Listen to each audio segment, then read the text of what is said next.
Welcome back to Comedy or Worse. Oh yeah, I'm here with my very special guest, Caroline Paxton. Yeah, I love it when people know what to do.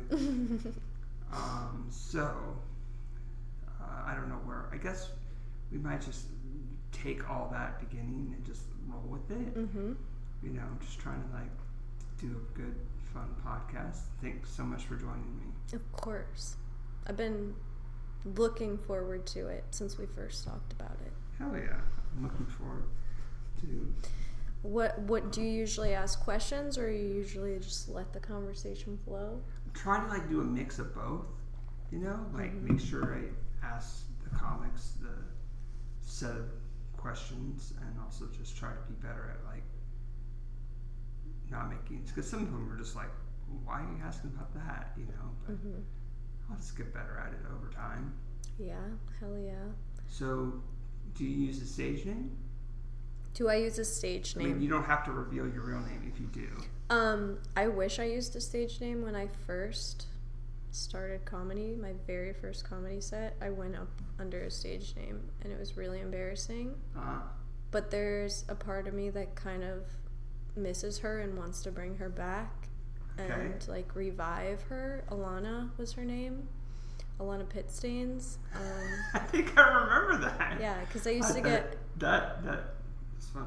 I used to get really nervous and sweat so bad from my pits, and so I'd go up with pit stains. I'm really inspired by Alanis Morissette. When I do karaoke, people are like, I thought that was Alanis up there, and I'm like, thank you so much. Wow. So that's where it kind of came from. That's super cool. But really embarrassing to think back on that and be like, oh god, I went up at the Comedy Store as Alana Pitstains the first time I ever did comedy. Wow. It's okay. Now I just use my real name. I've heard that's a mistake though. You've heard that's a mistake? Yeah. Why? I've heard a lot of people say, oh, if I could go back and do it over again, I'd use not use my real name. I'd use a stage name. Because some people don't like their real names. Some people's real names are hard to pronounce. There's a chance to change your name and not have to go through legal paperwork. Mine's been okay. It's been okay for me so far. I like Caroline. Yeah, I like very that name. Indifferent about my last name, so I don't know that I would ever change it, but it's fine. Yeah, just one day someone will mispronounce your last name and you're like, oh, I like that better. Rudy brought me up once as Caroline Bacon because I wrote my name weird. That was a funny one. Yeah, I love it. I love the fake things and the fake credits and just having fun with it. It's a good time. Yeah. Do you ever use a stage name? No. I did think for a short period I changed my handles to comedian AET, and then I'm like, well, I'm not using my middle name on stage, and then I'm like, no, I'm already too deep in. I'm not gonna have people put in my middle name. Aaron Edward Trahan. Is that what it is? It's Emery. Emery. That's a good one. I like it fine. It's just I didn't start with it, so once you start, it's hard to go back. Yeah, I feel that. And it might be hard for dyslexic people. I think that you're 8 comedy or something. But Aaron Trahan's a good name. Thanks. I've had it all my life. Yeah. Just born into it. Born into it? Were you born and raised in San Diego? What's Aaron Trahan's origin story? Have you talked about that on an episode? You're not going to turn the tides that soon in the podcast, but I thank you so much. I like talking with you. I'm so glad to have you on the podcast. Let's just get through some questions, and then I'll answer more questions that you have about dig me. into your soul. But the thing is that even though each person is unique, and I'm sure you'll come up with really interesting, unique questions, for me, that one's already been asked. That's what I was going to ask you next. So, born and raised in San Diego, though? I'm pretty sure you are. No. I'll tell you. This is the freebie, okay? You ready? Okay. Santa Rosa, California. Got it. Okay. Now let that stew in the back of your brain to come up with more questions. Santa Rosa. and let's see. So, what made you decide to get into comedy? That's a hard question, Aaron. This is what we're doing. Hard questions all the way. I know. And why did you it's vote a question that on that issue, Caroline? I know. The vote was down to you. I've been asked so many times, so I should have my answer down, but it's hard every time. Every time I feel put on the spot, and I'm like, how come nobody else has to answer this question? I feel like it's just girls who get asked this, but it's not. No, everyone gets asked. I feel honored because I'm trying to have more girls on the podcast. Gotcha. Right? So it's like, actually, it seems like a bad thing, but actually it's a good thing. Mm-hmm. Does that make sense? Yeah. I'm asking the men to as well, but I'm trying to have more women on the podcast. That's good. Good initiative. But why did I get into comedy? So, for me, it feels like it was inevitable that I was going to do comedy. It just was a matter of when. I waited a very long time. I was 30 years old when I first got up on stage. Nice. And had been really stewing and obsessing over just like the art of stand-up for probably 2-3 years leading into it. Right. I feel like there was a part of me that always knew I was going to at least try it once. It was just a matter of when, because I've been terrified. I'm a very introverted person, very shy. It's really hard for me to like break out of the shell and like really be around a lot of people and talk to people. Well, thank you so much for doing the podcast. Of course. And you know people are going to listen to this, right? Yeah, it's okay. It's okay. Just like 3 to 5 people. That's such a huge following. I mean, now it says 122, but I don't think so. I think so. I think what they're doing is listening on multiple devices and they're trying to fool the system. Let's go. Beat the algorithm. I love it. A lot of comics have similar origin stories, right? So I feel like I grew up like youngest child, I don't want to say neglected, but like left alone a lot, raised by the television a lot, and had an obsession with sketch comedy that grew into an obsession with like political satire, which is a huge obsession in my 20s. For some reason, I didn't think it would be possible to pursue stand-up on the East Coast, which I know is dumb. And I knew coming out here, like I knew I wanted to do it here. And I knew the clubs I wanted to go and where I wanted to do it and hit the ground running with it. It just took me so long to get over the fear. And it was about, I want to say a year. Wait.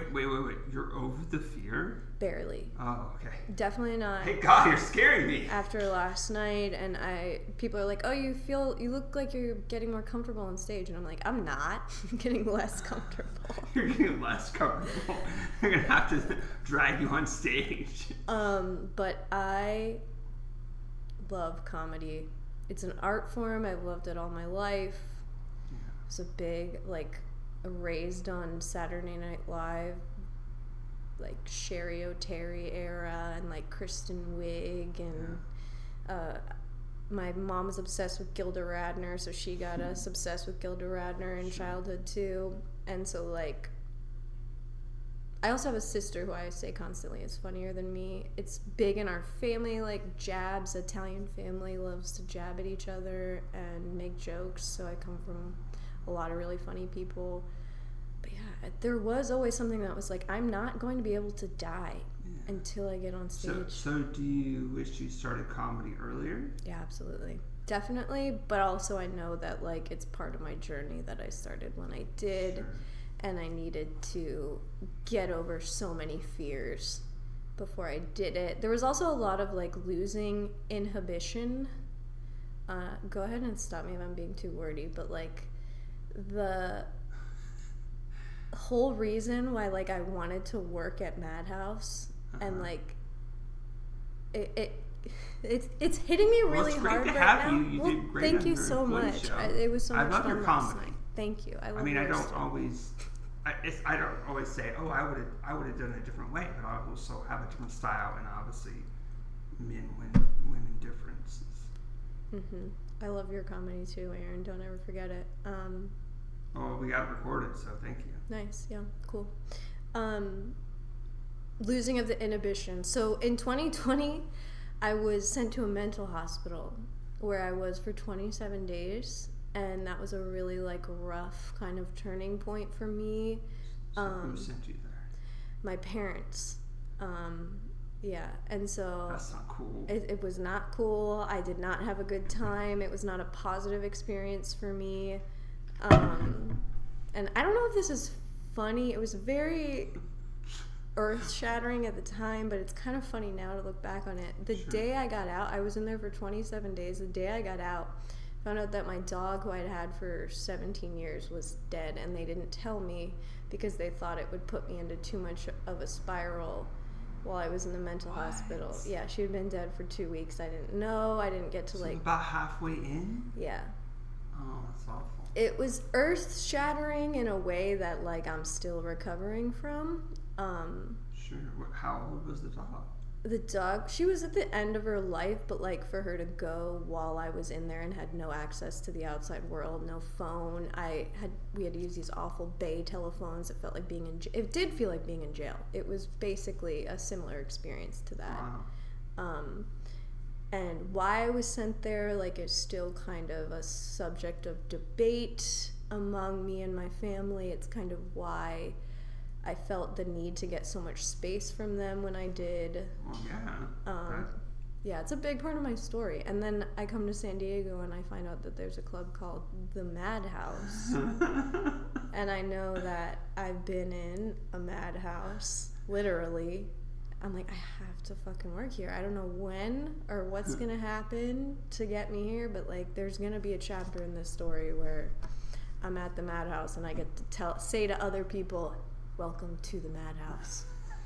Yeah, they get to leave when they want. They don't get to. You don't have to be here for 27 days in a row. Mm-hmm. Exactly. Yes. Oh, that's so cool. Let's see. So you're assuming you grew up on the East Coast? Mm-hmm. In DC suburbs. So. Oh, okay. In DC, but also very much the suburbs. I tell people I'm from DC, but it's really Northern Virginia. Okay, cool. And so, what was your family like growing up? So, parents were together, but they divorced when I was 20, so that kind of gives you an idea of kind of a tumultuous environment growing up, but still very loving. Yeah. Had a great childhood, and which is kind of uncommon for comics, but as far as things go, I know I have jokes about my dad being crazy and stuff, but I had a great childhood, loving parents, 2 older sisters, one of which is a half sister who kind of left very early, so she wasn't always in the picture, and then me and my sister Katie are 2.5 years apart, so pretty close growing up and in age. And she's the one I always say who's funnier than me, but she has a baby, so she can't do comedy. Yeah, stupid baby. I know, stupid baby. So I just didn't have let to him on stage. Mm-hmm. Work my jokes with her and stuff like that. Run shit by her. She's extremely intelligent, and she's figured out how to exist in the world, following all the rules and taking the more beaten path, having the regular 9 to 5, and I'm very much kind of just floating around, I feel like sometimes, but yeah. So growing up, and then went to college outside of Chicago in Wisconsin, southern Wisconsin. Yeah. So the Midwest has a pretty huge influence on me too. And then my 20s were spent, I thought I was gonna be much more involved in music and music scenes when I was in my 20s, and so I was kind of So do you play an instrument, or? Wait. Put me on the spot. Sorry. I do. I sing and I play guitar. I have sung on stage during some stand-up sets before. Sometimes I ask questions that I already know the answer to, or I forgot I knew the answer to, and as I was asking them, I've seen you do stuff. Mm-hmm. But I was very much singer-songwriter, like it was the age of like Angel Olsen and like Phoebe Bridgers, like their heyday, and like wanted to pursue something like that, but got very much discouraged pretty early on. Discouraged by not success, or I'm people, not very good. I'm very mediocre in an art form where you have to be really, really good in order to get. I mean, that's debatable also, because I feel I think this is same goes with stand-up, right? There's a lot of stand-up that aren't that good, but they get successful because they don't stop. That's true. I think what it is like the amount of grace that you're given at the beginning when you're still really shitty at the art form. Like, if people see a shitty comic, they're like, oh, they could get better. Like, maybe a couple months down the line they'll be better. But with music, like, they want you to be really good right away. Like, you're asking me to shut up and listen. Like, you better be okay. Whereas, like, you make someone laugh like 1 or 2 times, they're not gonna like hate you for not being good. But it's also very intimidating to just like play music in front of people. Even more than telling jokes, I think, because you're like bearing your soul a little bit more. But that's personal opinion. Yeah, I guess I just do comedy songs, so I don't feel like I'm bearing my soul. Your comedy songs slap by myself. Yeah, I still need to like record, go to a recording studio. Yeah, there's at least 2 versions of it, but there's really too many versions of it, so I gotta walk that down. But enough about me. You did it! Just kidding, talking about me. Let's see. So, did you get addicted to comedy right away? I want to know. I want to try and pinpoint like what. Because there was a long period. I don't know if everyone has this, but I had a period of what I call lurking, where I would just like lurk around comedy clubs, go to shows, try and hang out. It was really too awkward to like participate in any kind of real hang or conversation, but like loved being in comedy clubs and loved seeing shows. And I still am kind of in that and still love watching people do stand-up. But I think it probably started a year before I actually got on stage, where I was like militant about going to shows. I was kind of like in between jobs for like a 6-month period where I was spending like all of my unemployment money at comedy clubs. Yeah, but the like actual stand-up obsession, I want to say it was probably stoked during the pandemic, which I feel like is late. But like the obsession and like the addiction, I need stand-up on all the time. I have to absorb it in some form every single day, because that's just what my life is now. Yeah. I would say, yeah, probably I've only been in that phase for like 2-3 years, which is why I still very much feel like a baby comic, and not the only reason, but yeah. There's so much history, there's so much to learn and absorb, and like you come into it kind of late, and like people are like, stay in your lane, know your place. Don't think you're gonna get anything too quickly. Don't think you're gonna. Well, I mean, like everybody's journey is different, and I when I give advice, if people ask, or if I just feel so compelled to, it's like at the end of the day, I always say like, but this is what's worked for me. Mm-hmm. And not like there's people that are the same amount of time in that are doing better. So you know what I mean? Mm-hmm. So yeah, definitely. You have to listen to the audience. The audience is really what shapes you. It's the feedback loop. Definitely. And the comedy's changed a lot because of having an actual audience. It's so true. So what's your writing process for comedy? Oh, that's such a good question.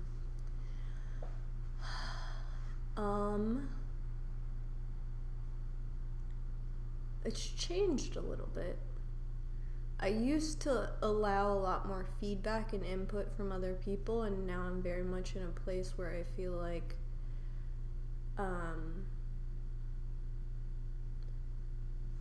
people's input can sometimes be more of a distraction than it is like helping you.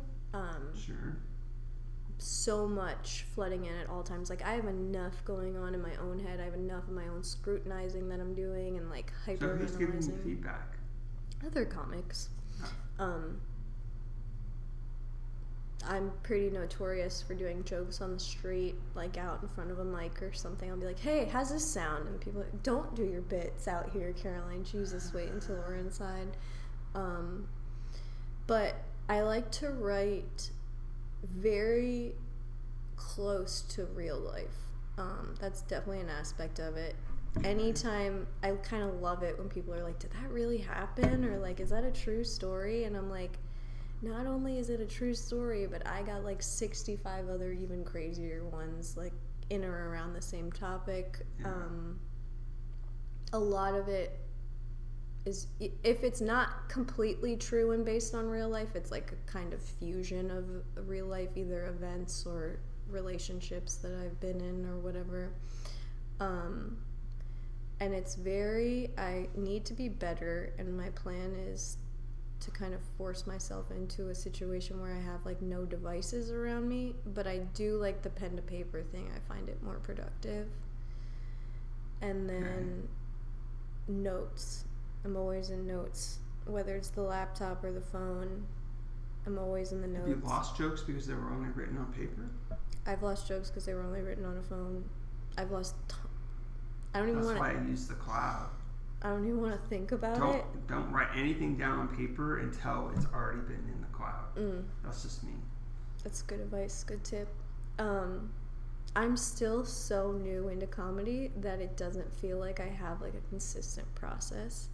But I know that I like, when it hits me, it's all I want to do is just write and see where I can take it, see what kind of threads you can pull, like what kind of angles you can take. So what do you do when you have an idea but you don't have the time to write it down? Grab the voice memo. Just a voice memo real quick? Voice memo. I have so many voice memos in the car, driving. Yeah, it's not great. It's dangerous. So do you actually listen back to them? I do. Awesome. I got the Huntsville, Alabama joke from a voice memo, and then there was another one. Shit, I should go back and listen to it. But yeah, a couple that have come about. It's weird because a lot of them will come to me when I'm driving, because I feel like as a comic you do a lot of driving. I've heard people, I think I heard Tony Hinchcliffe say this, that like he gets bursts when he gets like a massage or like when physical activity is happening, and I think that like taking a walk really helps me.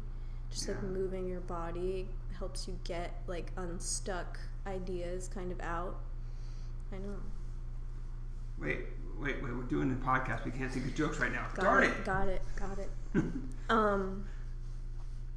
I love it coming to me sporadically, and just I pulled my phone out in another open mic, and I think it was Roman Menchaca was like, hey, get off your phone, I'm talking, I'm in a set. And I'm like, I'm so sorry, I just thought of a joke, I'm gonna write it down right now, I'll be done in a second. But yeah, it's like anytime it hits you, the phone is super... Yeah, don't listen to that guy. You just gotta tell back. I thought of a joke. Funnier. I'm sorry. I thought of a joke. Be funnier. I can't say that to anyone because I have before, and it gets me into trouble every time. What? Every time. You get what was you have something? I missed that part. Oh, if I've said it before, it's gotten me into trouble. Right, okay. Every time I get called out for it, and I'm like. But are you really in trouble? Not necessarily. You're right. Nobody is ever really in trouble, but you want to. Have respect and... Have respect, yeah, definitely have respect. Be humble, not be seen as, like, cocky or hard to work with. What I would have said in that situation is, you're so funny that you made me think of a joke. Right? Mm-hmm. Because he's just asking for it. Mm-hmm. That's true. Kind of Call back. And then a lot of it gets worked out on stage too. Like if I need to revise or cut something down, I'm gonna find out what needs to go on stage usually, and usually it's word choice too or timing. Yeah. Have you ever used spray paint? For what? Timing? No, it's just being silly. I had a joke where I said, I wrote a joke on stage, but I ran out of spray paint. Nice. Just being silly. That's what we're here for. It's true. So when did we meet? That's a good question. When did we meet, Aaron? If we put our heads together, maybe we could figure it out. I remember the first. I remember the first set. I remember the second time I ever saw you because I remember crying, laughing so hard. Oh my God, is that good? It was good that night. Thank God. You had the room hot that night. And it was, I've never heard that before. Crying, laughing? It was in this That's room. So confusing. It was because you do character comedy, and so when I first saw you, and I'm sure this is a lot of people's experience, and don't take this the wrong way. I can take it any way I want. It's absolutely not meant as a bad thing, but it can be a little polarizing, and sometimes people don't always get it. I don't get it. It's a character that you've created, and like I kind of love it. It's like a fusion between your real self and like. I feel like it's a heightened version of myself. Okay. So I have been trying to do my normal voice on stage, and I can pull it off. I've seen you do it. You know what the problem is? The jokes aren't as funny. They're not as funny. I don't think it's not as fun. True. It's not as fun. It's not as fun. That's definitely true. I think so also when I'm having fun, it's easier for me to be funny. It just kind of works that way. Exactly. But anyway, think. How about you? Have you done a character on stage? I have not. I not should. Even went and did a different name? I've done voices. I did like the Chicana a couple times. The Chicana accent, it comes out sometimes. I feel bad though. I feel bad because I'm imitating Mexicans, but I do it all the time in my regular day-to-day, so it's okay. And that was something that when I first started out, I wanted to really dive into, and I've been like, pull back a little on that. I think we need society to figure out that imitation is flattery. It's not. Mm-hmm. I mean, it's hard to say as a white man. No, I agree with that. And I think that, especially in the context of comedy, like there really is nothing that should be off limits.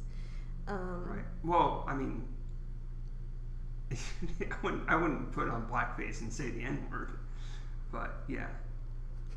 To each their own. Everybody's got to make their own choices of like what they want to represent them and whatnot. But yeah, in the context of comedy, like really, I don't think that there should be much censoring going on.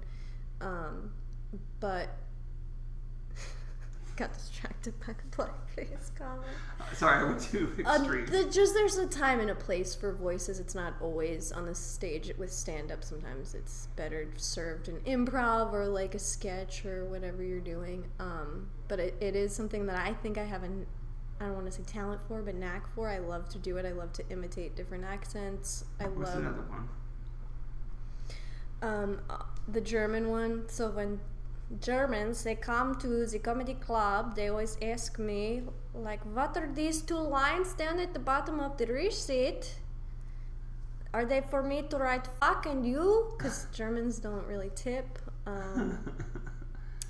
because they're from out of the country and they don't understand tipping culture. Right. That wasn't my best German. I do a Russian sometimes. Are you sure it's not Ukrainian? It might be. There's a war on that, just that subject. Like, I hope I don't get sent to Gulag for telling joke about Putin. There's a time and a place for it. I gotta think of like funnier things to say in the voices too. I think that'll help a lot. Yeah. What if you just say something a Valley girl would say, but do it in a Russian accent? That's something to think about. I love that shit too. Like fusing, and that's why I love like the music comedy thing, like anything where you can fuse. I love Melissa Villaseñor and Adam Ray, and who's the other one? Trevor Noah, who does accents, incredible accent artist.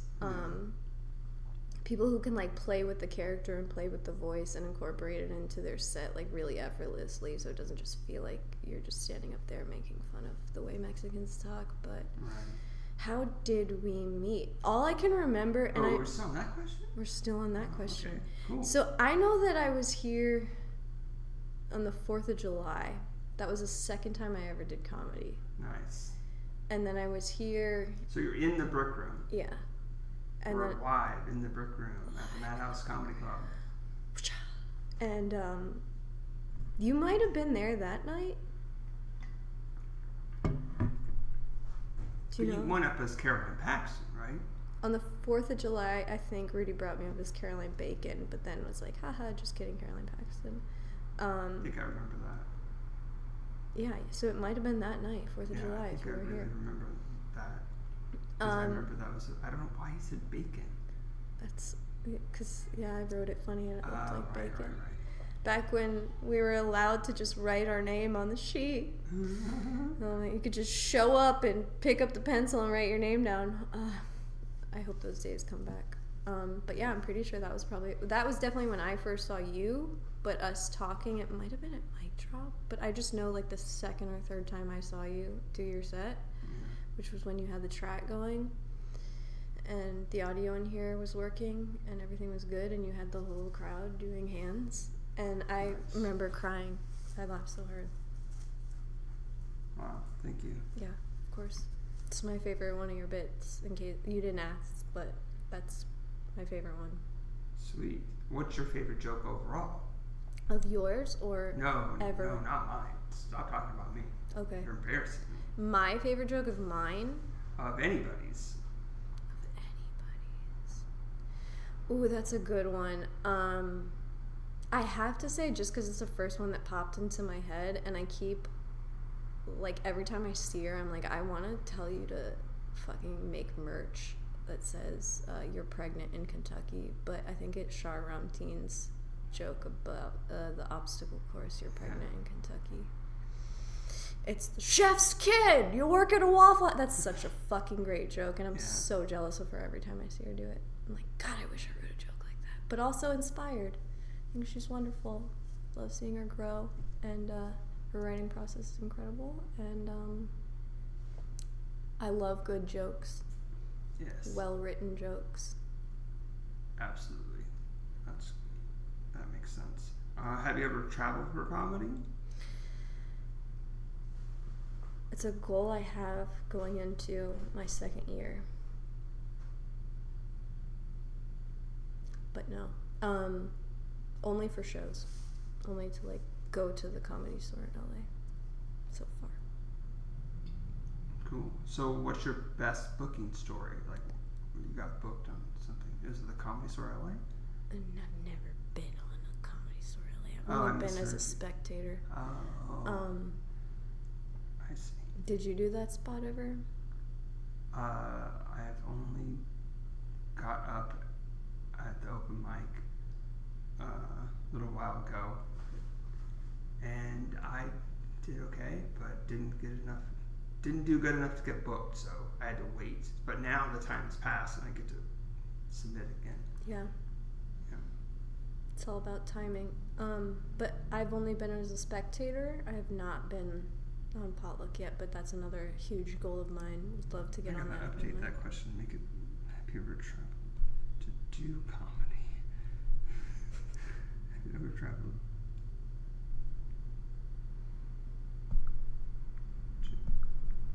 to do comedy? There. Words are important. Definitely want to go to the Comedy Cellar. Yeah. It'd be so cool to try and get up in New York, but I know it's also really tricky. Want to do more spots in LA coming up. But so far, the farthest I've traveled,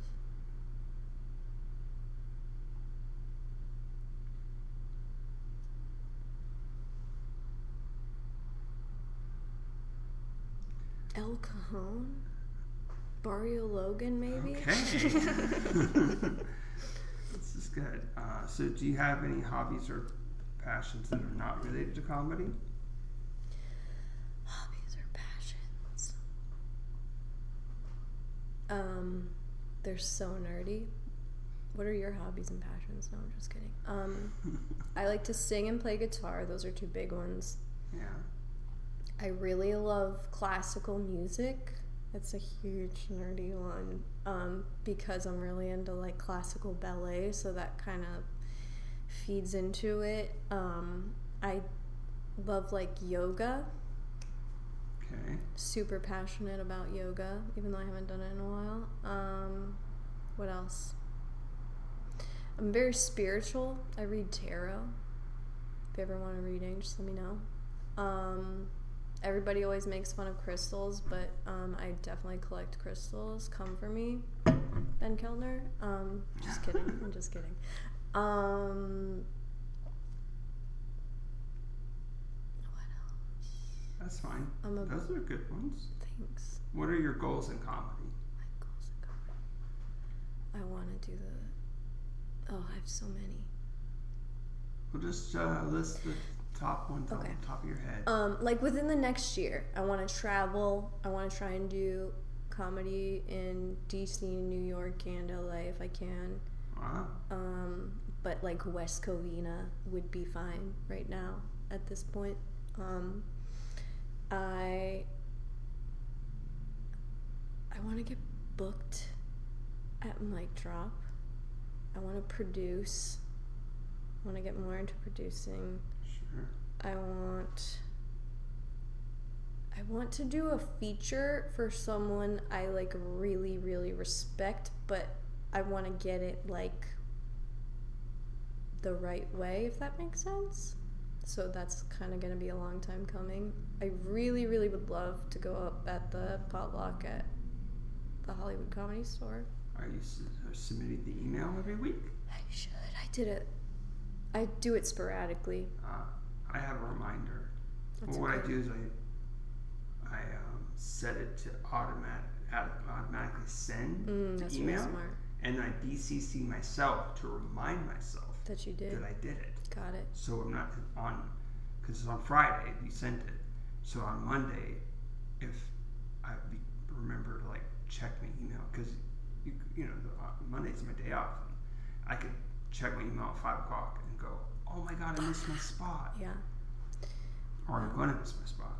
You have a masterful command over the technology. I have thought about doing the automated thing where you can set it to send out itself. I just haven't yet. So thanks for inspiring me. I'm going to try and do that. Yeah. Have you joined, are you on Facebook? You're on Facebook, right? Mm-hmm. You joined my Facebook group called San Diego Comedy Live? I'm in a couple. I don't know if I'm in that one. Because every week I post the reminder about the automatic email. Got it. I'm really bad at social media. That's something about me. I also don't like it. It genuinely, like, it kind of fucks with my mental health. Sure, but so you can use it for informational purposes, yeah. for scheduling, I'm just not the for best. promotion. But just don't look at other people, because emotionally, internally, they're doing worse than you. You don't even know it. Good point. Like right now, I might look normal, but too many good things are happening at the same time, and it's stressing me out. Because too many good things are happening? Yeah. Do you ever have like a really good thing and then a really bad thing happen simultaneously? I just had that happen. That was weird. Yeah, there's a really good thing in the political news. I don't know if we want to talk about it. Oh my god, can we please talk about it? Because I'm really freaking happy. Trump got convicted on 34 counts. Woo! Thank you, Jesus! Thank you! I didn't think this day was ever going to come. I know. I knew it was only because I listened to podcasts that go, oh, well, yes, he's been treated like, a king in some respects of getting special treatment, but he finally thinks that a jury of his peers said, nope, you're guilty. God help us during the appeals process, and like I hope the sentencing comes down really, really hard, and they make an example out of him. But there's also a part of me that's like, it's not over till you see the sentence, and maybe he'll get off easy. But at least we know there's a big fat G for guilty, and I think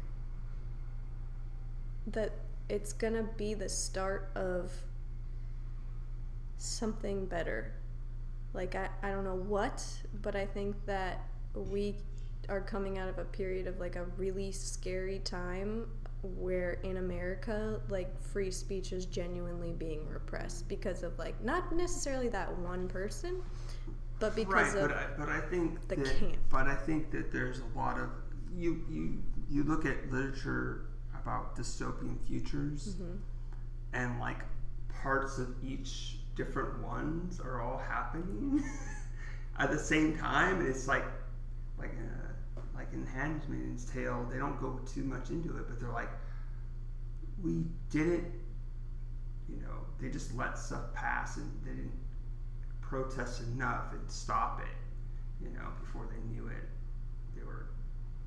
Some disaster happened where women weren't, it was hard to get pregnant, and they were losing babies and stuff, and they let the religious people just take over.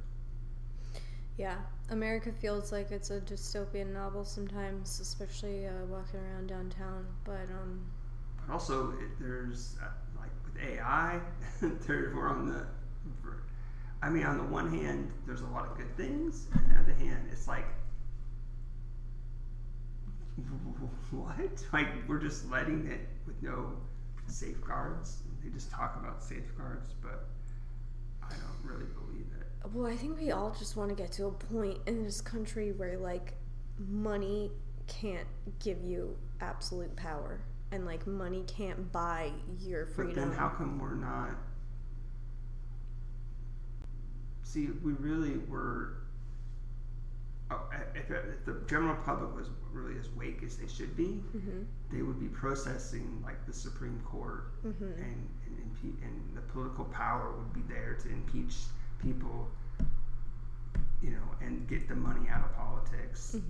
Like, money isn't speech. Yeah.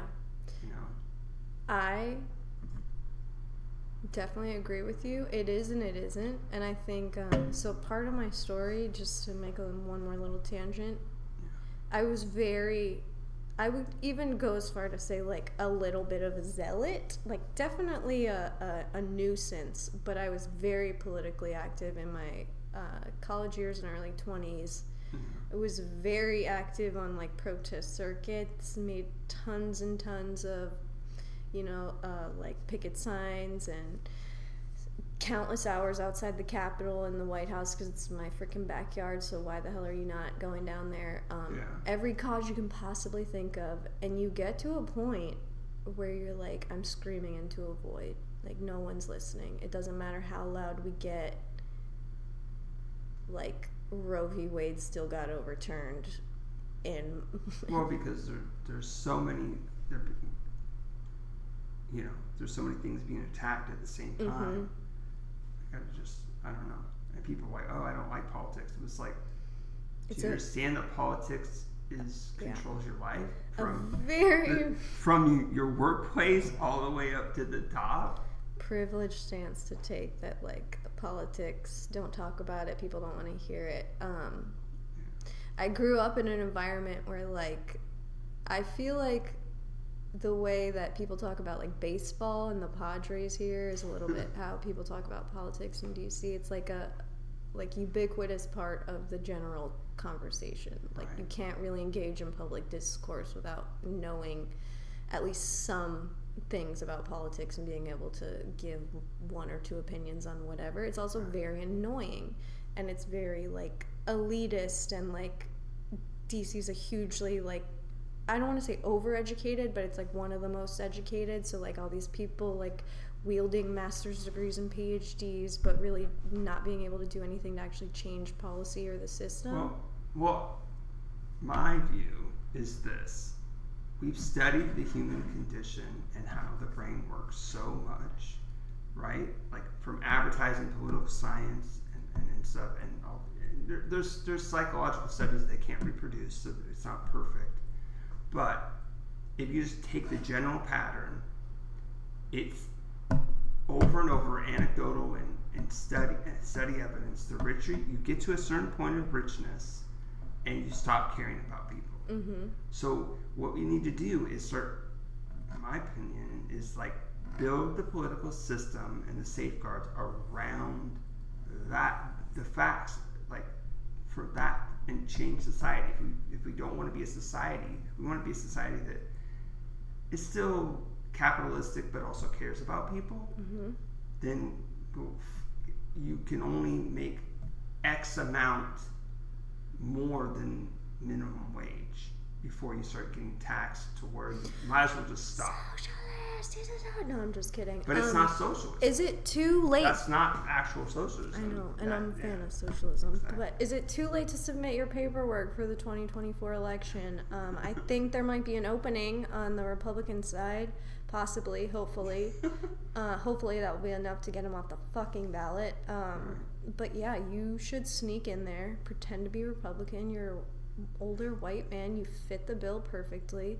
Just be like, no, I'm not a fan of socialism, just slightly moderate. Like slightly center. Yeah, but that's not, you can like. Could you be a politician? Maybe one day. I don't know. We'll see. It's like sometimes I think like there I had my joke about punching through oxygen at the ACC, and then the end of the joke is someone said I can't breathe, and then I don't know what it was that night. I just said his name was George Floyd, and people were like, "Oh!" And then I'm like, "Oh shit! What did I do?" Okay. So I have to listen back to it. I don't even really. I just kind of like backpedal. I said, "Well, you think that was the first time that you said that?" It's such a combination of like being able to maintain your own like longevity and endurance, because it does get like you get beat down by seeing all these efforts go and then like not seeing any change in the world. That's kind of what happened to me. They call it like activist fatigue. Right. Yeah, like I'm not gonna go out and get beaten and pepper sprayed, but at the same time, like I'm very passionate about the causes. But yeah, the feeling of being powerless and like being able to do nothing to change it grew so much in everything that I did kind of throughout my 20s that it got to a point where it's like, oh, the only thing left to do is get on stage and do stand up with a microphone, because that's the only time you're not going to be censored and the only time you have undivided attention, where you can actually say what you want to say and maybe even shift someone's perspective on something.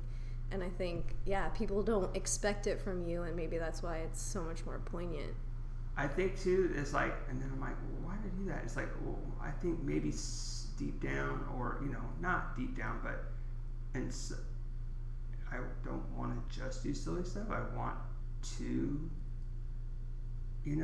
open people's minds and see a different perspective. I mean, the crazy thing is, I'm addicted to video games, and one of the things about it is you play these stories and you affect the story. Mm-hmm. And the really good ones, like it's not black or white, good and evil. It's this gray, and you have to like make tough choices, and you really see the other side.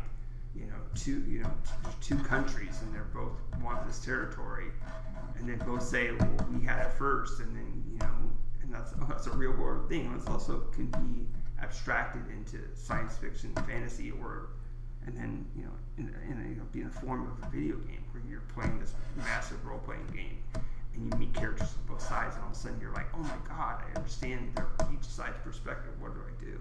Mm-hmm. How many other people are out there like you who are so inundated in that, and we still can't fix, like, Israel and Palestine? Like, we can't have any productive conversations on it, but yet... Oh, you actually said it out loud! A lot of people train their brains to, like, live in the gray area, right? I feel like most people have to these days in order to, like, survive in the world.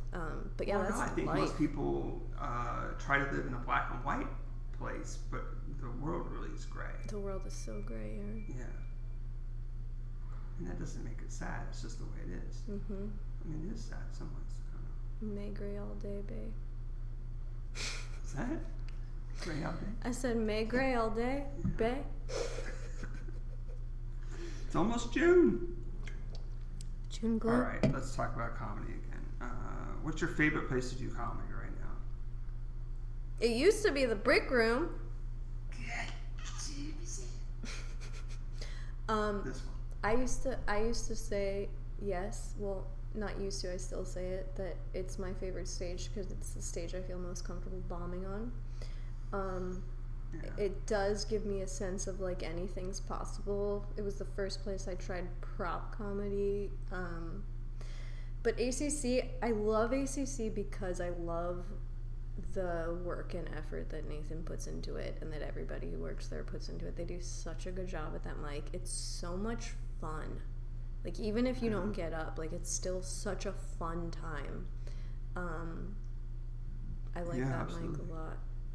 But honestly, like, the feeling of being on stage is so energizing and, like, amazing.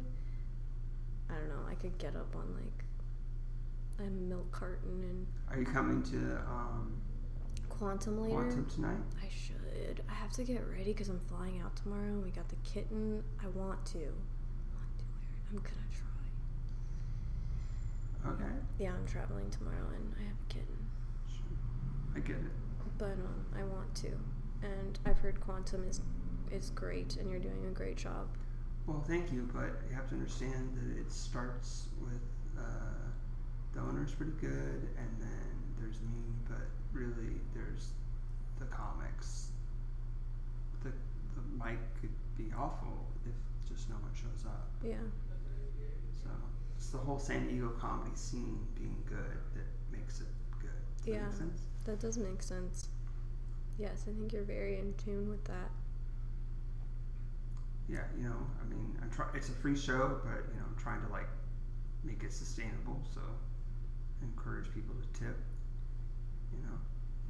It's a free show. I can't, the goal, you know, would be start off as an open mic, have it do so well, have it a paid show, which could be still an open mic, you know. That's the hard thing to do in San Diego right now is have a paid open mic. Not where the comics are paying, where the audience is saying, this is so good, even though these people are, you know. Does that exist anywhere? Well, Mic Drop tried, and people were getting around the system because they don't want to pay for open mic, so they switched it to tonight.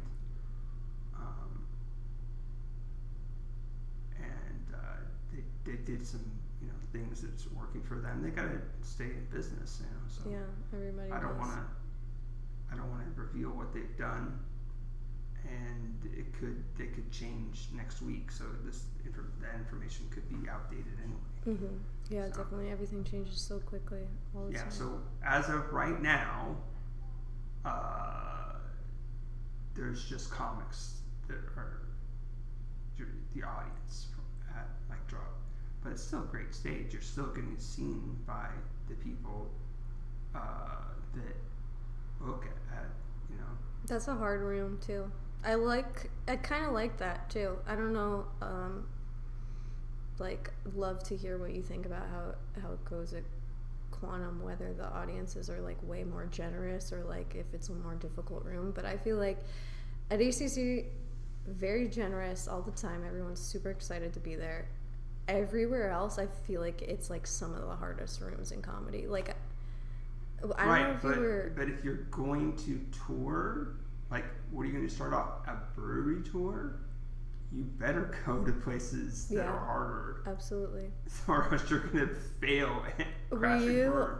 At Mic Drop, I don't know if this has happened since, but I happened to be at the show and see both sets. I might have been the only person who saw her do both sets that night, but Logan Gunselman was featuring for Melissa Villaseñor, and she went up at the open mic, and I saw her kill in the main room and then like really have to fight in the gold room. And I was like, this is fucking Logan Gunselman. Like, everyone knows who she is. Okay, well, she's a door guy at the Comedy Store, and she's been on Don't Tell and viral for probably like 3 years at this point, but like a really good comic and decent features. No, I mean, if she hears this, it's not because she's not famous. It's just I don't think she would hear it. But I'm just saying, like, to see the exact set kill in the main room, and then her do it in front of basically all comics, and she was fighting, and to see, like, oh, even somebody who's got a sick feature spot has to fight. Everybody's got to fight at some point. Sometimes it's going to be your moment. Well, we're all trying to find our comedy voice, and part of that is, like, when I'm trying to really crack this right now, like, there's times where people are having a good time laughing, but there's one person that's laughing way more than everybody else, and I'm like, well, that's a potential fan of mine.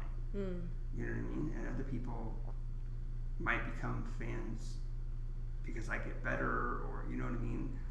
But that person, if I could get more, if I could keep those people around and have them just be, then it would look like I destroy, right? Can you imagine everybody in the audience is laughing as hard as the... Would you want a stack, though? Would you want to do a personal stack of your room? Because I've had nights like that where I'm like, God, I feel like this is a laugh track. You guys are laughing so hard. Like, it's like every single bit. Like, every time I stop talking, you're just going off. And I'm like, I didn't even say anything that funny that time. I don't know. I just feel like... You're asking if I would enjoy that? Would you want your rooms to be like you put the room together, you know that the people are going to be super supportive and laugh? Or would you want something more, quote unquote, honest in terms of feedback? Can I do it once and then get back absolutely. Can I get it one time? Yeah. Are you trying to like grind hard on like building a fan base for your comedy right now? Because it's not even something I've thought about really. I'm trying to do everything at the same time, which probably is a bad thing. I have a podcast that helps the comedy. I have merch that helps the comedy. You know what I mean? Like, I'm trying to get better at writing and doing stuff on stage. I'm trying to figure out the whole process of finding a comedy voice. It would be great to be successful and then, teach comedy, or, I love helping people. I think you have a really good handle on your voice, more than most comics. It seems to me like you're very comfortable in it, and like it took you a long time, but you're coming into it. Well, I appreciate that, but you have to know that when I'm just messing around, like, or even just by myself, I can make myself like crack up so bad and be so like quick, and it's like, why can't I do this on stage? Even if not just doing it and then not even like involving the audience, you know what I mean? Like, they're just watching it and going, wow, he's like doing a silly song, and then, you know what I mean, like doing all kinds of voices and coming up with, I don't know. I feel like because of my nervousness and my nervousness comes out in a different way. Like, that's why I bring a drink on stage, because it makes me being nervous, like, will make my throat dry. I have never watched you on stage and thought, oh, he's super nervous right now. I've literally never thought that. But have you ever heard my voice like almost like cracking? I'm not doing that on purpose. Or the times I'm like doing a thing where I'm like, and like and you hear it stop. I haven't. If it ever, am I doing that and it's not sound coming out? That's not on purpose. I want to do it the whole time. But I need a vocal coach or something. We all do, I think. Yeah, I need vocal exercises sometimes. Warm up. What if you did yoga on stage? Tip of the tongue, tip of the teeth. That would be funny. Just didn't say anything into the mic, just started doing yoga. Or just started renaming poses. Oh, there's so many things that you could do with that. Yeah, that's the problem. I want to do so many things. Same. And you have to focus. Would you ever go on stage with another person and do a 2-person act? I have. I know. Who'd you go up with? Well, we did Bucket List, so it was Alan at Alan's show.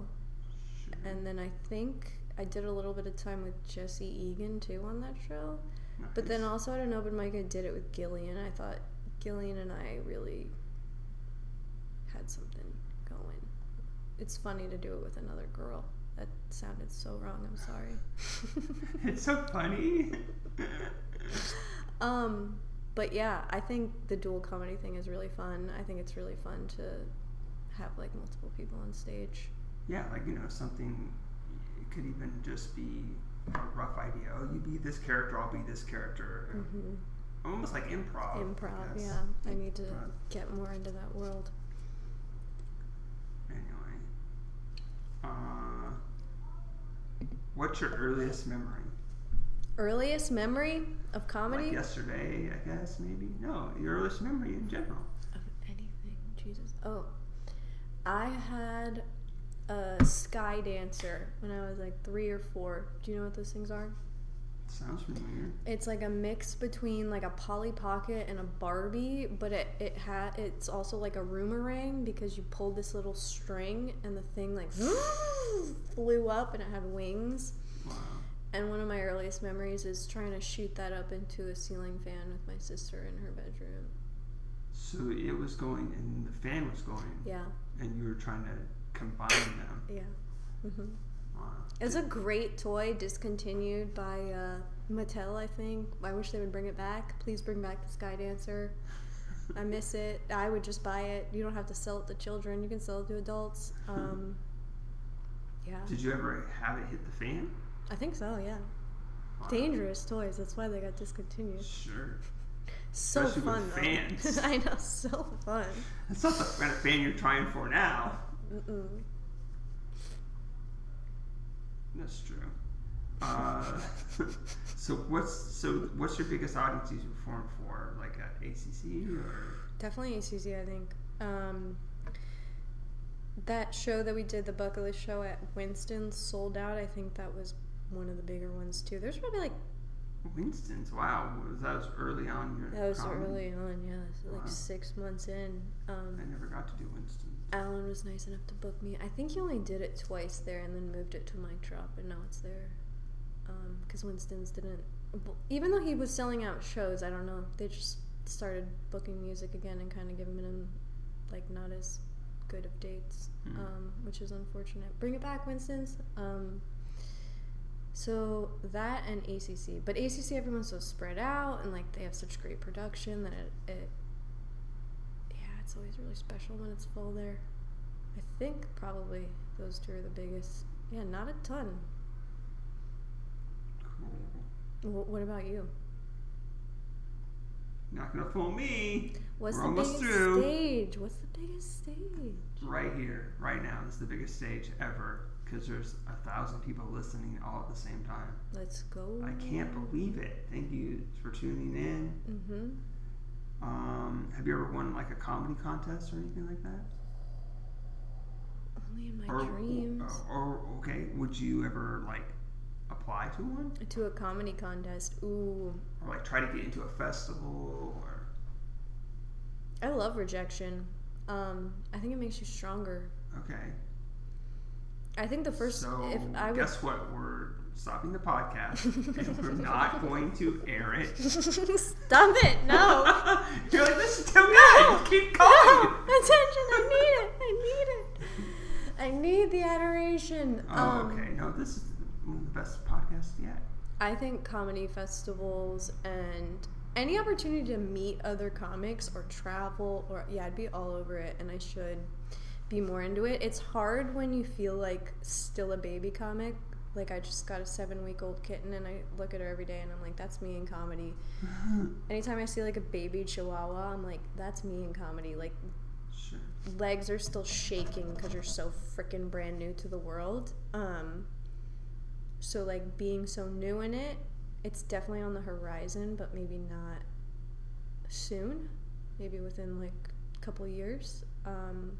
But I love being around comics. Any opportunity to be around comics is something I would definitely try and pursue. Cool. They're cool people. Makes sense. What's the worst thing about comedy right now? Robert won't let us have the brick room back. That's sorry. No, it's not Robert's fault. Well, yeah, we need to get one of the goals of this podcast is to get more people to see live comedy. I love that. Right? So, if everybody could, when they're visiting San Diego, please come to the Madhouse. Come to the Madhouse. If enough people come to the Madhouse and we can have enough money coming in, that the losing money on the open mic won't put us under. Mm-hmm. So, to kind of revise that a little bit, having it 7 days a week when I first started out, and at least in the beginning, like really utilizing that, you could be here every night if you wanted to, sometimes till 2 in the morning, sometimes till 12, sometimes earlier, whatever, but to have that and then not have it anymore, it just feels like there's such a void in the community, in the comedy community. And so yeah, absolutely, we still have options. We can still go places to get the 7 days a week option. It feels like kind of progress has been hindered, at least for me, but to have it such like a really good, robust community, and then to have it, see it kind of dwindle a little bit has been hard. Yeah, definitely. Yeah, that's probably the hardest thing. I was going to say bombing, but once you get over bombing, it's not that hard anymore. I don't think I'll ever get over bombing. Because I'm always trying to pull out. You gotta just let it roll off you like water off a dolphin. It doesn't matter. People bomb every night. There's going to be somebody behind you bombing. Oh, no, I get it. But I feel like if I ever don't care about bombing, then I should probably just get out of comedy. Mm-hmm. Right? Because you never got to a point where you were like, I don't even care if I bomb. I just want to do comedy so bad. That's kind of where my head was at. I don't know how you would do that. I don't want to bomb, but it wouldn't kill me if I did.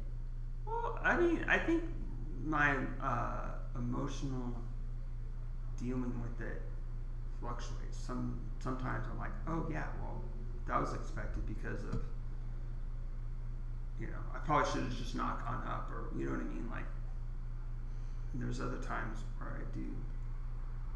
Yeah, sometimes get in my head where I just can't let it go. The external affects you too. Like, nobody takes that into account. We're like, sometimes you're sad and like you can't make, or you don't want to. I don't ever think I'm at a point where I can't make someone laugh, but you're just like, I just don't feel like it right now.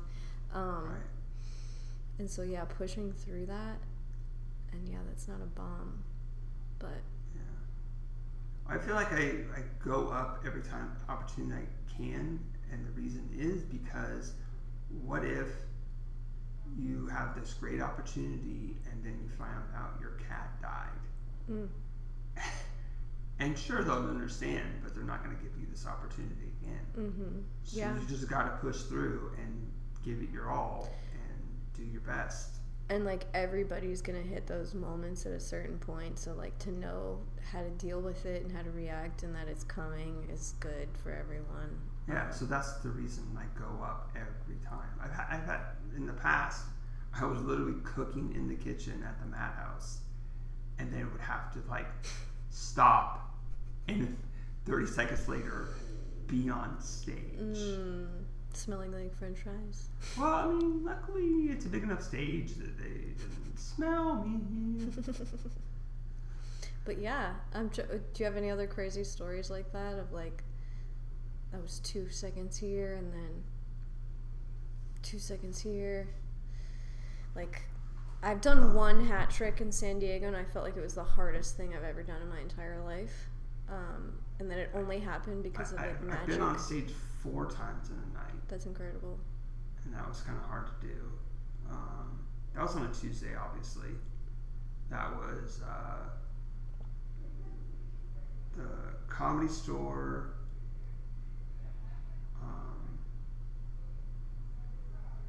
The Comedy Store. Then I went to the Galley because I thought ACC. I'm not going to get up at ACC, but then I got up so quick at the Galley that I went to ACC and I got one drink, got pulled, went there, and then went to Trailer Park. Sometimes it's your night. That's 4 times. There you go. Reinventing the hat trick. Aaron Trahan, everyone. Seriously though, it makes me so sad that you can't do a hat trick right now, or that you have to like invent your own. And there was the other place that was even closer. It was the Mexican restaurant right down the street that Ken Bradley was doing. I forget the name of it. It's a Spanish woman's name. It's like so that I've done 4 times. Was able to. Yeah, because that was before the Galley. That's impressive, Aaron. There. So, yeah. Or maybe that was 3 times because Trailer Park hadn't started yet or something. Yeah. But still, yeah. Not yet. There have been moments of me, like, having crazy diarrhea, like, on the drive to the store and then getting up. That's about the worst that's happened to me so far. Dang. Okay, we gotta watch out for that. I'm sorry, that was an overshare. Oh, it's not an overshare. I don't want anything you feel comfortable telling me in the audience, then it's not overshare. We love you, audience. Well, yeah. But yeah, I hope I get to a point where things feel more like I'm kind of balancing a bunch of plates in the air, but yeah, so far the opportunities are not knocking down the door too heavily. So but do you feel like this is sustainable? Like, you have your life set up to where you can keep doing comedy? I will. And yes, I think it is sustainable. I think it's about how much you utilize your community. I think that's a big part of it. Like, if you just look at the dollars and cents of comedy, you'll go fucking insane and have a panic attack. But, like, if you just kind of, like, I don't like to use the expression let go and let God because it's gay, but, like, let go and let comedy, like, there is, it feels small, even though it's big, but, like, it's the only way we're gonna survive is like the fact that we have like a burgeoning community, and that like there are people who like I'll go to your show if you go to mine, and like scratch my back if you scratch yours. I'll introduce you to this producer or whatnot. Like if you try and do comedy in a vacuum, like it's obviously never gonna be sustainable. Sure, I get all that, but like, you know, the Quantum show, I'm trying not to trade favors and just put on a good show. You're the only one. What's that? I feel like you're one of the only people in comedy with that mission. Well, I mean, I tried the other way a little bit, and I regretted it. I posted one person, and then... You have a lot of integrity. And then I was like, not only did I feel bad... Well, the thing is, like, there's comedy subjective, and there's comedy that I like, but then it's not always a good fit for the venue or earth or whatever. So do you do like a hard stop at 7:15 for signups? Because there have been many times I wanted to come and been like, oh, I don't want to come late and mess you up. The hard stop is about being there. Okay, Aaron. I will come to Quantum. I promise. No, I'm not I'm just talking to the No, audience but in it general. is. The hard stop is like, say on Friday, you gotta be there before like 9 o'clock. Gotcha. Right? And the earlier, the better, right? It hasn't happened lately, but there was, when it was still real snowballing, there was times where I was like giving people more time because there's 4 comics in the audience, and we can't just wait forever. You know, there's a little bit of audience, and there's 4 people, so like they're getting more time because the rest of the people aren't there. Like people just think, oh yeah, there's a comedy show, and I get there whenever. It's like, you know, well, how come he got 8 minutes and I'm getting 3? It's like, well, he got 8 minutes because I needed to stall for these other people to come. Producing, it's just logistics. I haven't gotten into it yet, but it seems like, I mean, it's gonna be whatever you let it be for you, but it seems very difficult and like very stressful. Every time I see somebody producing a show, they always look like they're bent out of shape. But well, I mean, that's why the show is now an open mic / show with featured, is because booking even like 5 people every week, insane. That's a lot of people. But yeah, consistency is key. So now it's like down to, you know, 3, and then 3 or 4, and then the rest are just open mic slots. On Thursdays, people have gotten 5 minutes, so because there's not enough people, even though it's a short amount of time. It only goes. We got in trouble one time for going too long, so it's 7:30 to 8:45. Got it. Quantum Brewery, Mira Mesa, Thursdays, Fridays. Yeah. 7:15. Sign up. 7 or 7:15. Well, it's better if you sign up ahead of time. It makes it easier. Do you have a Sign up online. Just, you know, go to Comedy or Worse, and then find the host. Aaron made you laugh, and then. Or worse. How long do you think you'll keep doing it for? The podcast? The open mic. Until like it will end at some point because he's trying to sell the business, and I think I kind of overheard him say once he's going back into his regular field, chemistry or I don't know, something. So if he starts making money on that, if he says he can't not be able to sell the business, he'll just close it.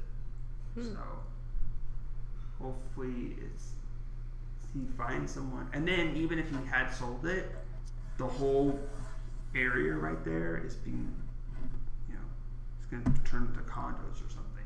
So within 2 years, he said. So it's can't be forever. It's been going for over a year. Good for you. That shit's hard. Like 3 months or something. It's very hard. Comedy's hard. Yeah. Producing is very difficult, and I commend you for doing it. I've tried to make it more sustainable. Having people sign up online makes it easier. At least I can not type or have people spend time typing their names. It's more about like once, you're here, okay, you're going to move up because you're actually here, and these other people that supposedly were ahead of you aren't here yet. You know. But trying to make it a good show and not just be, you know, you don't want to have a bunch of people that are trying new stuff or are bad at comedy back to back to back, and you're walking the audience. Right? Yes, but I'm bad at comedy. No, just kidding. I do like to try a lot of new stuff, and often it bombs, and I have to throw it away, and I'm like, okay. But how many times do you try it before you decide it's bad? Good point. Usually it's just once. Usually it's a one and done. Oh my goodness, I know. No, all I can tell you is what's worked for me. And there's been times where I've thrown it away, and then I realized, wait a minute, let me try it again, and then it works.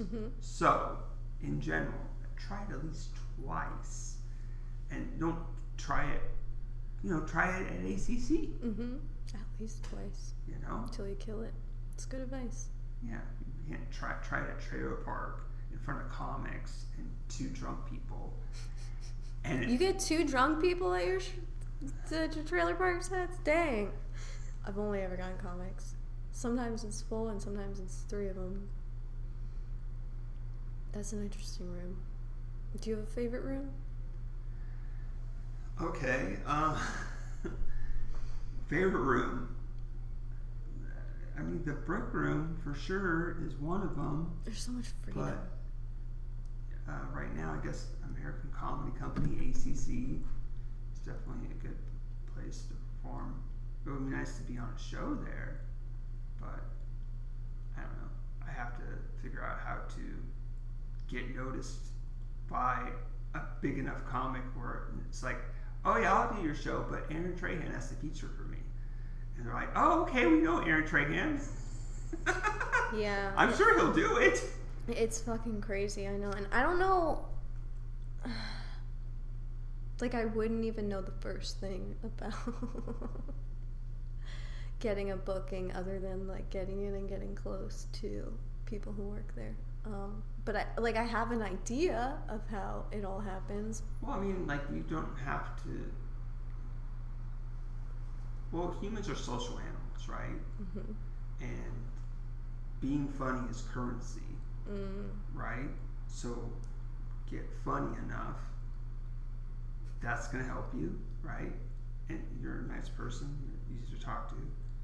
So it's not anything that you're not going to just do naturally, right? You're just going to run in, you're going to go travel, you're going to go to Austin, you're going to find, you know, what if somebody in Austin, you know, just loves you. It's like, oh, and you vibe with them, and you're like, oh yeah, if they're headlining, I can see myself featuring for them, or even opening for them, or whatever. Is it really like a break moment though? Because for me in comedy, it's always kind of felt like you have to be prepared. When the opportunity comes, you have to be prepared. Definitely. That's why these TikTok comics don't go very far for very long.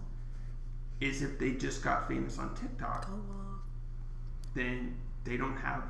Then their fans go and see them and go, "This isn't good. This isn't the same." And the people that don't know them are like, what are you doing? Why did you think that was going to work?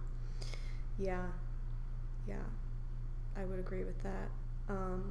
I think too though, like, well, what I've heard is just like the etiquette is like, don't ask a comic directly, especially if they're like nationally touring, because you're kind of discounting like all I'm not saying to ask them. Know. I'm saying I that feel like they ask you. Yeah, but you just have to or know enough follows, people. They had someone lined up, and they're like, they just are messaging multiple people in San Diego, and you just happen to read it first, and you're like, you heart the thing and say, hell yes, I'll be there. And then you get it because of that. Does that make sense? Yeah, that could happen. I think more, though, it happens like they have a list of people and they go down the list. Can this person do it? No. Okay, I'll go down the list. So you just have to like get on enough people's lists and then hopefully... Well, yeah, that's kind of what I'm saying. Yeah.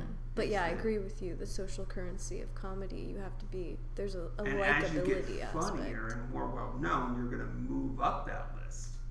So that the times the coincidences happen, you know, all the freeways from San Diego to LA or whatever, or on the other side are on fire. And it's like, well, they're already here. I love that. They have to do... All of LA is burning. We need all the San Diego comics up here. Just the freeway. Do you have a dream comic who you would want to feature for? I don't know. Like, you know, what if like at ACC, Casey Rocket is on, and then he's like, oh, you know, somehow I open for him or feature for him. I'm not saying I feel like at this time I'm ready for that, but, you know. Would it be Casey Rocket? I don't know. Try to think of people that it would be nice to have an audience, like we were talking about earlier, that are gonna get on board right away, and they're gonna love it. That's true. You also strike me as the kind of person who's not very easily starstruck. You're like, I just want whoever has the biggest audience. That's my dream. Well, no, it's not so much the biggest audience. It's just engaged, and he's kind of an atypical. He does a little bit of character work sometimes. He's very atypical in his style. So yeah, you kind of echo that a little bit. Yeah, I feel like that like he's just way more years in, and like really focus on his comedy. You know, maybe I should pull back on all the other things I'm doing. But how many years in are you? It's over 5. That's a while. But I have the pandemic kind of took at least a year, maybe year and a half out of that. You know, how long were we in lockdown? I know, right? It wasn't 2 years. It was over a year, but not 2 years, right? I felt like I was definitely in for 2 years. Was it a whole 2 years? Yeah, that's kind of why I moved to California, because I was like... Okay, maybe it was a whole 2 years. I came out here, like, on a vacation, and I was like, oh, this is way more open than on the East Coast. The East Coast is still, like, very much locked down. And I was like, I'm going to come out here and freaking be able to go out in public and stuff. Yeah. But yeah, still wasn't, like, comfortable in comedy clubs probably till about, like, 2021, 2022? 2022? Yeah, it was a long time. Whenever somebody tells me... So 2021, so that means that we weren't in lockdown for 2 years, right? Because it started... COVID-19 is only named 19 because the virus was known about it, 19, but we didn't get locked down until 2020. 2020, and so then... So it was like over a year, but not 2 years. Yeah, you're right. It was like 1 and change. 1 in like 9 months. Okay. But I think that maybe I can't take it anymore. Different areas were opening up sooner. Yeah. I think it was 9 months, but I have to go back and look at the files. Well, you know, I've at least recorded audio. I've only missed a few sets where I was like, oh my god, I didn't record anything, audio or video. What about you? Do you record everything? I record. I have a really hard time going back and listening. That's a big thing I'm trying to overcome right now. Just think of it like the voice memos. I know, right? I haven't listened to last night because I'm like, I feel like I did okay, and as soon as I listen to that set, I'm gonna feel like I bombed. That's one of the biggest things I'm trying to overcome. Well, remember, the audience is not mic'd. True. So, but it's just hard. It's hard for me to listen to my comedy sets. It's really. What if you just hired someone just to get? I have. I'm like, was it bad? Was it as bad as I'm thinking? You're like, it was better than the last one you made me listen to. I'm like, okay, so we're improving. That's all that matters. Who listened to it? Your sister? Oh, my boyfriend, obviously.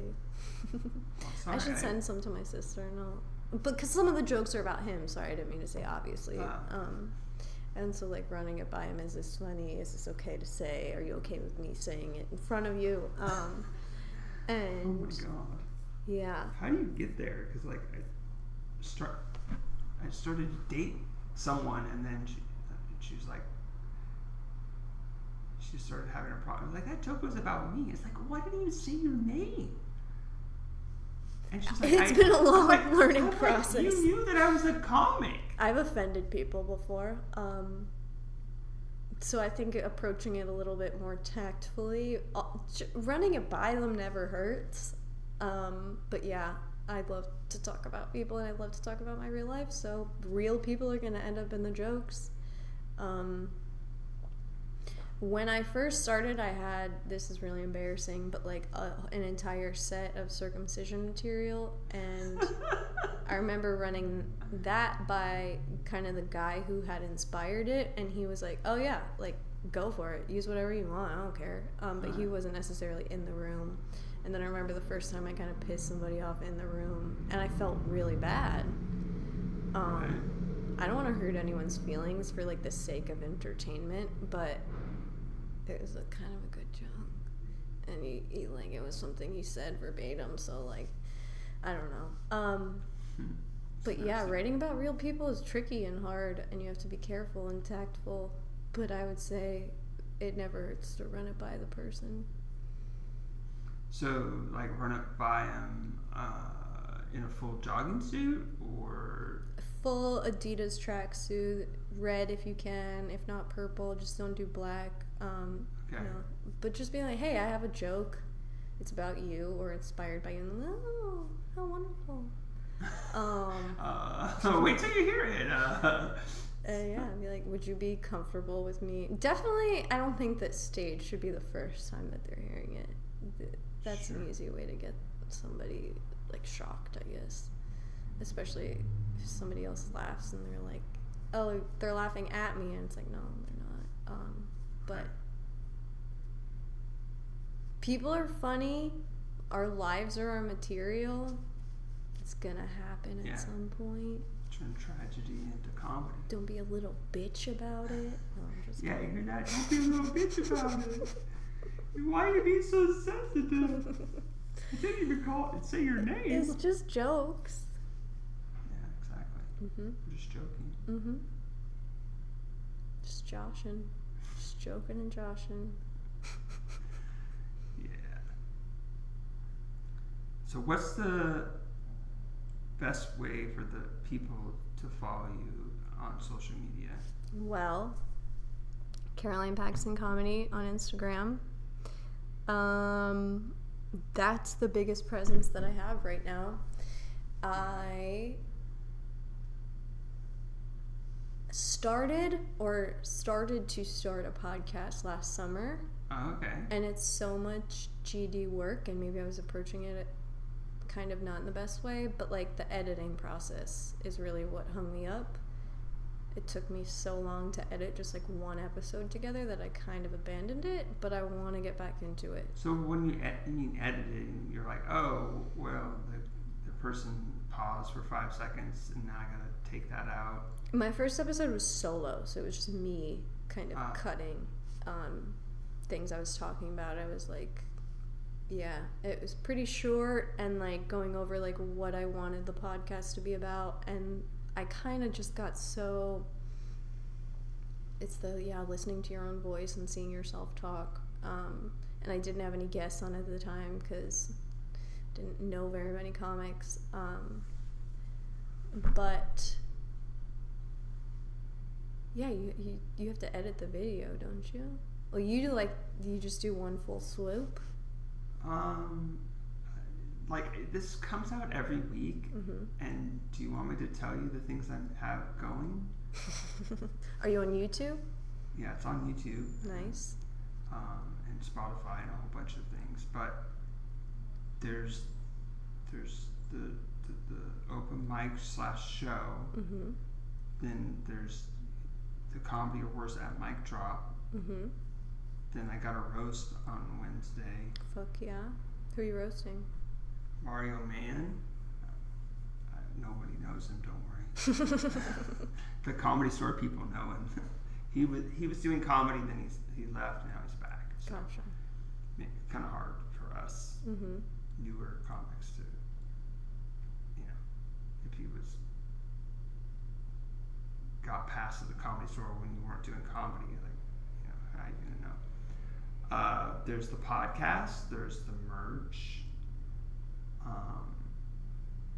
there's trying to get better at comedy, there's work. Is there anything you don't do? I haven't been dating, I guess. I should get back into that. What is like your biggest motivator for the podcast? Because oh, you know what? The biggest motivator is really that how often do you get to sit down with another comic and like record for an hour and a half? True. You know what I mean? Like, I mean, honestly, this has been great talking with you. Like, don't be offended if I forget some of the stuff that we talked about. But it's very, it's very, feel like more part of the community, like giving back, like trying to.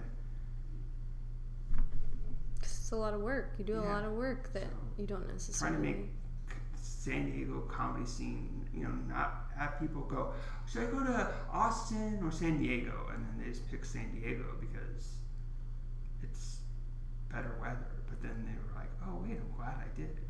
And not that I want more comics to come here, but I want them to want to come here. Mm-hmm. Right? I want them to visit. I do too. Yeah. Because visiting comics also just like, you can just go see shows too. You don't have to try to be on every show. Yeah. No, I'm teasing, of course. When I travel, I want to be on every show as well. Mm-hmm. But yeah, I get that feeling of like, I want people to look at San Diego and San Diego comedy scene and be like, there's something cool going on down there. I don't know what it is or what's in the water, but they like what they're doing and they're doing cool shit, and that's really all that should matter. And yes, you've inspired me to get back into my own podcast. But solo episodes are hard. Have you ever done a solo episode? No, not yet. I mean, there's been times where it was like, oh, the podcast was only a half hour because they just answered the questions with one word.